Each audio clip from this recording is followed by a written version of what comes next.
this is me, Debosmita Sarkar. Today we are going to talk about Independence Day and Happy Independence Day to everyone out there. Introduction. Independence Day is celebrated annually on 15th August as a public holiday in India, commemorating the nation's independence from the United Kingdom on 15th August 1947, the day when the provisions of the Indian Independence Act, which transferred legislative sovereignty to the Indian Constituent Assembly, came into effect. India retained King George VI as head of state until its transition to a republic, when the Constitution of India came into effect on 26th January 1950, celebrated as Indian Republic Day, and replaced the Dominion of India with the enactment of the Sovereign Law Constitution of India. India attained independence following the independence movement, noted for largely non-violent resistance and civil disobedience, led by the Indian National Congress under the leadership of Mahatma Gandhi.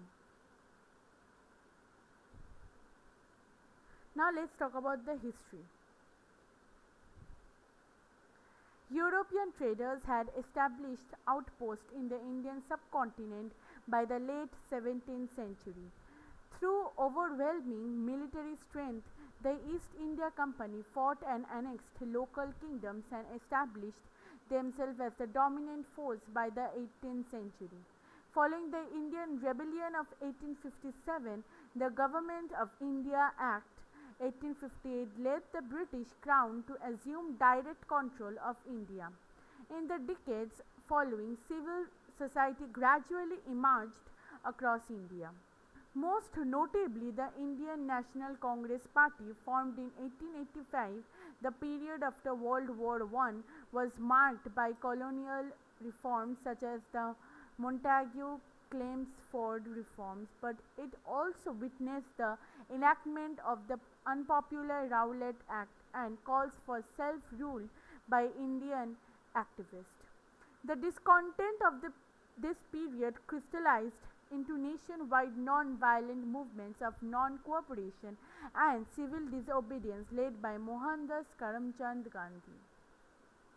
During the 1930s, the reform was gradually legislated by the British. Congress won victories in the resulting elections. The next decade was beset with political turmoil, Indian participation in World War II, the Congress' final push for non-cooperation, and an upsurge of Muslim nationalism led by the All India Muslim League.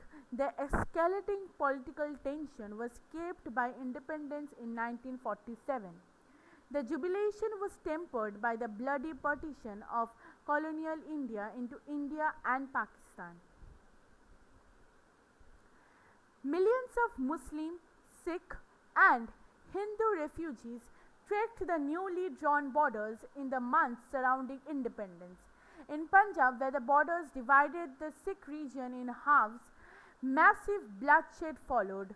In Bengal and Bihar, where Mahatma Gandhi's presence assuaged communal tempers, the violence was mitigated.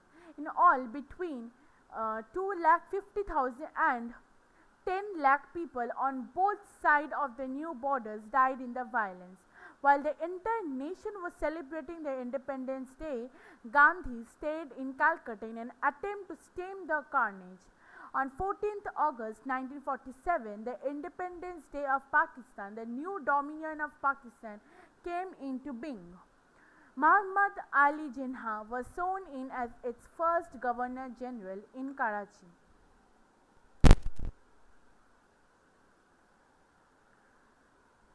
Now we will see a destiny speech, the Tryst with Destiny speech given by Jawaharlal Nehru on 15th August 1947. Long years ago, we made a tryst with destiny, and now the time comes when we shall redeem our pledge, not wholly or in full measure, but very substantially. At the stroke of the midnight hour, when the world sleeps, India will awake to life and freedom. A moment comes which comes but rarely in history. When we step out from the old to the new, when an age ends and when the soul of a nation long suppressed finds utterance, it is fitting that at this solemn movement we take the pledge of dedication to the service of India and her people and to the still larger cause of humanity. Now we'll see some security threats. As early as 3 years after independence, the Naga National Council called for a boycott of Independence Day in Northeast India. Separatist protests in this region intensified in the 1980s. Calls for boycotts and terrorist attacks by the insurgent organizations such as the United Liberation Front of Assam and the National Democratic Front of Bodoland made celebration. With increasing insurgency in Jammu and Kashmir from the late 1980s, separatist protesters boycotted Independence Day there with bandh or strikes, use of black flags and by flag burning. Terrorist groups such as Lashkar-e-Taiba, the Hizbul Mujahideen and the Jaish-e-Mohammed have issued threats and have carried out attacks around Independence Day. Boycotting of the celebration has also been advocated by the insurgent Maoist rebel organization. In the anticipation of terrorist attacks, particularly from militants, security measures are intensified, especially in major cities such as Delhi and Mumbai and in troubled states such as Jammu and Kashmir. The airspace around the Red Fort is declared a no-fly zone to prevent aerial attacks, and additional police forces are deployed in other cities. Since the assassination of Indira Gandhi, Prime Minister would give their speeches from behind a bulletproof glass panel. Since 2014, when Narendra Modi was elected as Prime Minister, he did away with this tradition. Nevertheless, additional intense measures were taken to ensure security of Narendra Modi. Now we will see the celebration. Independence Day, one of the 3 national holidays in India, the other 2 being the Republic Day on 26 January and Mahatma Gandhi's birthday on 2nd October, is observed in all Indian states and union territories.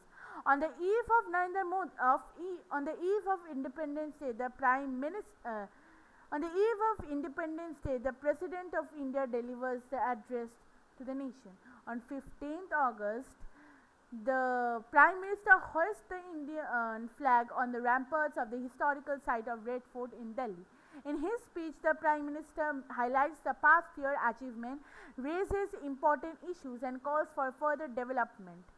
He pays tribute to the leaders of the Indian independence movement. The Indian national anthem Jana Gana Mana is sung. The speech is followed by a march past of divisions of the Indian armed forces and paramilitary forces. Parades and pageants showcases scenes from the independence struggle and India's diverse culture tradition. Similar events take place in state capitals where the Chief Minister of individual states unfurl the national flag, followed by parades and pageants. Until 1973, the governor of the state hoisted the national flag at the state capital.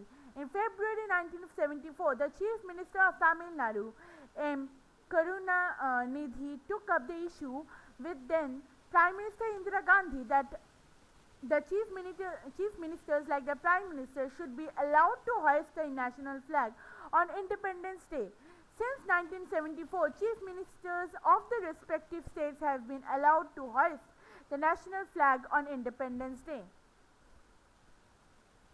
So with this we came to the end. Thank you. Please do like, share and subscribe to my channel. Don't forget to comment in the comment section below. Bye bye. Stay home and stay safe. And once again, Happy Independence Day to all the Indians.